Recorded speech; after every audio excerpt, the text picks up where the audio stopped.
প্রিয় সপ্তম শ্রেণীর ভাই বোনেরা, আজ তোমাদের রায়মার্টিন প্রশ্নবিচিত্রার থার্ড সামেটিভ পরীক্ষার ইতিহাসের 3 নম্বর ও 4 নম্বর মডেল সেট নিয়ে আলোচনা করব। আলোচনা শুরু করার আগে তোমরা যারা আমার চ্যানেলে নতুন তারা চ্যানেলটিকে সাবস্ক্রাইব করে পাশের বেল আইকন প্রেস করে রেখো। আর তোমরা যদি প্রথম 2টি সালের আলোচনা না দেখে থাকো তাহলে চ্যানেলের প্লেলিস্টে গিয়ে আলোচনাগুলি দেখে নিতে পারো। তো চলো আলোচনা শুরু করছি।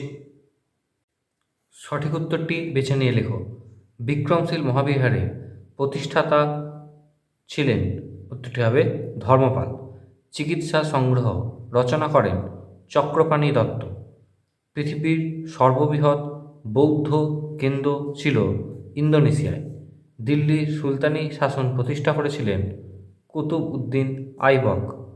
খুতবা কথার প্রকৃত অর্থ হল ভাষণ। বিজয়নগরের বিখ্যাত শাসক ছিলেন কৃষ্ণদেব রায়। পানিপথের দ্বিতীয় যুদ্ধ হয়েছিল 1556 খ্রিস্টাব্দে। দহশালা ব্যবস্থা প্রচলন করেছিলেন সম্রাট আকবর। বাঙালিরা আলু খেতে শিখেছে পর্তুগিজদের কাছ থেকে। আলাই দরওয়াজা নির্মাণ করেছিলেন সুলতান আলাউদ্দিন খলজি। চারমিনার অবস্থিত, উত্তরটি হবে হায়দ্রাবাদে। মেঘমল্লার রাগ সৃষ্টি করেছিলেন তানসেন। শিবাজি আফজল খানকে হত্যা করেন বাঘনখ দিয়ে। ক্ষমতা স্বাতন্ত্রিকরণ নীতির প্রবর্তক হলেন, উত্তরটি হবে মন্তেস্কু। পরে শূন্যস্থান পূরণ। ব্রাহ্মণ সর্বস্ব নামক বইটির রচনা কে করেছিলেন, উত্তরটি হবে হলাইট। অটোমান তুর্কিদের আমলে ইক্তা ব্যবস্থার পরিবর্তে একই ধরনের একটি ব্যবস্থার কথা জানা যায় যাকে বলা হয় তিমার। দবির ই খাস কথার অর্থ কী, উত্তরটি হলো ব্যক্তিগত সচিব। তারপরে প্রশ্ন, দাক্ষিণাত্যে ঔরঙ্গাবাদে ঔরঙ্গজেবের বেগমের স্মৃতি নির্মিত হয়, সেটি কী নামে পরিচিত? এটি বিবিকা মকবারা নামে পরিচিত। পান্ডুয়ায় সুলতান জালালউদ্দিন মোহাম্মদ শাহ বা যদু এর সমাধি ড্যাশ সমাধি, উত্তরটি হবে একলাখি সমাধি নামে বিখ্যাত। খোয়াজ আব্দুল সামাদ এর ছদ্মনাম ছিল সিরিন কলম। তারপরে প্রশ্ন রয়েছে, হিন্দু পাদশাহী নামক আদর্শ গড়ে তুলেছিলেন বাবর। জেলার স্বায়ত্তশাসনের ভার থাকে জেলা পরিষদের ওপরে। পরে ঠিক ভুল রয়েছে, এর উত্তরগুলি দেখে নাও। চোল রাজ্যের গ্রাম শাসনকে করত উড়, এটি ঠিক। আচার্য শিলরক্ষীদের কাছে দীক্ষা নেন অতীশ দীপঙ্কর, এটি ঠিক। বিল্লগ্রামে যুদ্ধ হয় 1991 খ্রিস্টাব্দে, এটি ভুল। আকবর হিন্দুদের ওপর থেকে তীর্থকর ও জিজিয়া কর তুলে নেন, এটি ঠিক। শেরশাহ তার সমাধি বানিয়েছিলেন সাসারামে, এটিও ঠিক। এরপর 4 নম্বর মডেল সেট, পূর্ণবাক্যে উত্তর দাও। কিতাবল হিন্দ গ্রন্থটি কার লেখা, উত্তরটি হলো অলবেরুনি। শ্রীমন্ত শঙ্করদেব কোথায় ভক্তিবাদ প্রচার করেছিলেন? উত্তর পূর্ব ভারতের অসমে তিনি ভক্তিবাদ প্রচার করেন। চর্যাপদগুলি কখন রচিত হয়?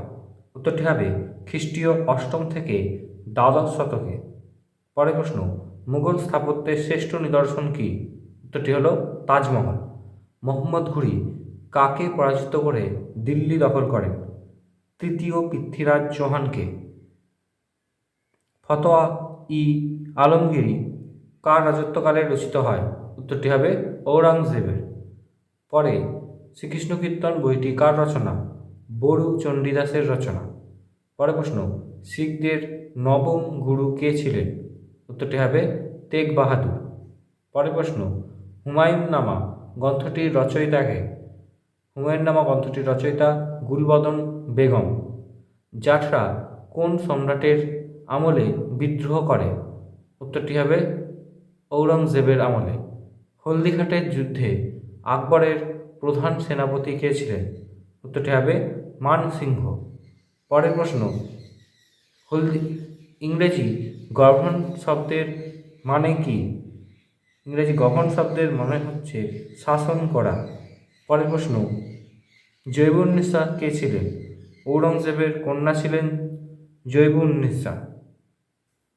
মোহাম্মদ বিন তুঘলকের সময় এক মণ চালের দাম কত ছিল? চালের দাম ছিল 14 জিতল। ভারতের সংবিধান কবে কার্যকরী হয়? 1950 খ্রিস্টাব্দের 26শে জানুয়ারি। দুয়ের দাগে সঠিক উত্তরটি নির্বাচন করো।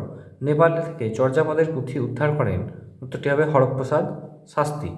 সুফিরা গুরুকে মনে করত পীর বলে। মহাভারতের ফার্সি অনুবাদ এর নাম রজমনামা। জৌনপুরী রাগ সৃষ্টি করেন ইব্রাহিম শাহ শরিক। পরে শিবাজি অভিষেক হয় 1674 খ্রিস্টাব্দে। বাজারের তথ্য সরকারকে দেওয়ার দায়িত্ব ছিল কানুনগোদের। বুলক দরওয়াজা নির্মাণ করেছিলেন? উত্তরটি হবে আকবর। সংস্কৃতে পুর শব্দের অর্থ হল নগর। পরে রয়েছে দেখো ঠিক ভুল। আরবিতে সুপ কথার অর্থ হলো পশমের তৈরি এক টুকরো কাপড়। এটি ঠিক। 1553 খ্রিস্টাব্দে শ্রী চৈতন্যের মৃত্যু হয়। এটি ভুল। সুলতান আলাউদ্দিন খলজির আমলে তৈরি হয় আলাই দরওয়াজা। এটি ঠিক। ঔরঙ্গজেব শিবাজিকে দমন করার জন্য মানসিংহকে পাঠিয়েছিলেন। এটি ভুল। সরকার শব্দটি এসেছে সংস্কৃত থেকে। এটি ভুল। কুতুব মিনার নির্মাণ কাজ শেষ হয়েছিল কুতুবুদ্দিন আইবকের শাসনকালে। এটিও ভুল। এরপর আছে স্তম্ভ মেলানো করে দেওয়া আছে, দেখে নাও। শিরিন কলম, খোয়াজ আব্দুস সামাদ, আইন ই আকবরী, আবুল ফজল, মুন্তাখাব উত তওয়ারিক, বদায়ুনি, পদ্মাবতী, সৈয়দ আলাউল। এরপর বিবৃতি ব্যাখ্যা রয়েছে।